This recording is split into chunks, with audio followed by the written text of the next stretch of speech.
Welcome to another Balanced Body podcast. My name is Chantel Lopez, and I am co-owner of Pilates Collective in Sebastopol, California. Today helping me is Melissa Kakavis, and we're going to be working on a version of standing spine stretch, which is a much more challenging version of the classic spine stretch on the mat. It's an exercise that you can add in to increase the challenge of any mat work that you're doing currently. It's going to help you develop the hamstrings and deepen low back and deep abdominal strength. So Melissa's going to start with a slightly wide stance, and I like to usually to facilitate the forward fold to have her stand slightly internally rotated, just very gently, and this should be comfortable on your knees and your ankles. She's going to take her arms out to the side. Take a breath in, and very slowly she's going to start to tip forward right at the hips, keeping her neck in line with the rest of her spine without letting her weight shift back into her heels. So part of the challenge of this exercise is to keep the weight forward on the toes. So there's actually a little space under the heels. And she's going to keep the sit bones widening, reaching the crown of the head across the room as she reaches the sit bones behind her. Take a breath into the rib cage, and as you exhale, without changing the spine, just hug the abdominals. Inhale one more time, just staying there, really feeling the lift of the sit bones, the activation of the hamstrings. Exhale as she deepens. On the next inhale, she's going to lengthen out and come up in a flat back position, lowering her heels and resting her arms.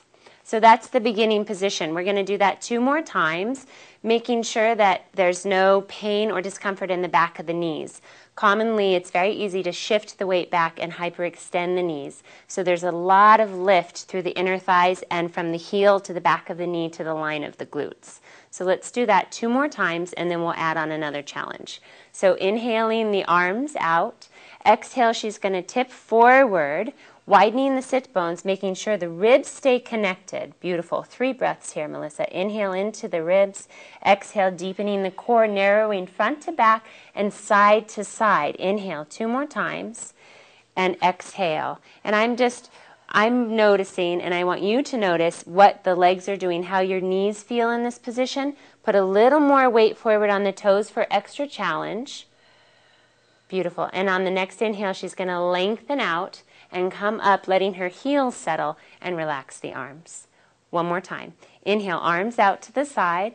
Exhale, she tips forward.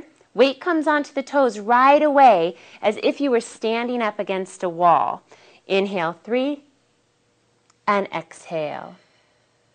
So you can take a quick inhale or you can take a nice deep long inhale.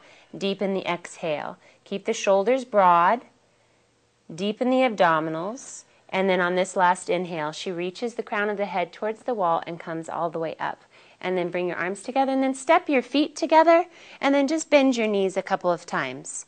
Yeah, just to relax the legs. It's a lot of work through the whole back line of the legs, so even if you're being careful not to hyperextend, there's still a lot of work happening.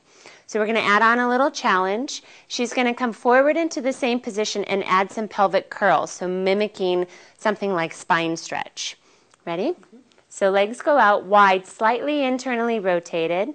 She takes the arms out to the side and slowly keep the ribs connected. You can also do this standing up against a wall, which is a really interesting experience to feel that you're not setting back, but that you're actually feeling this energy move out away from the wall. So from here, without affecting too much of the upper spine, take a breath in, Melissa. She's going to exhale and take a tiny little pelvic curl and then release it back to neutral. Stay soft in the shoulders, lower the arms down just a little. There you go. And then the next exhale, little curl. There's a lift from the heel all the way up to the sit bones as she curls. Last one. Exhale as you curl. Good. And then lengthen out. Take a big sniff in, reach the crown of the head, and then she comes all the way up to standing and let the arms rest. And that's it. And you can do 2 to more repetitions of the second exercise with the added pelvic curls if you're really up for another challenge. All right, that's it. Thanks so much for joining us, and we'll see you again.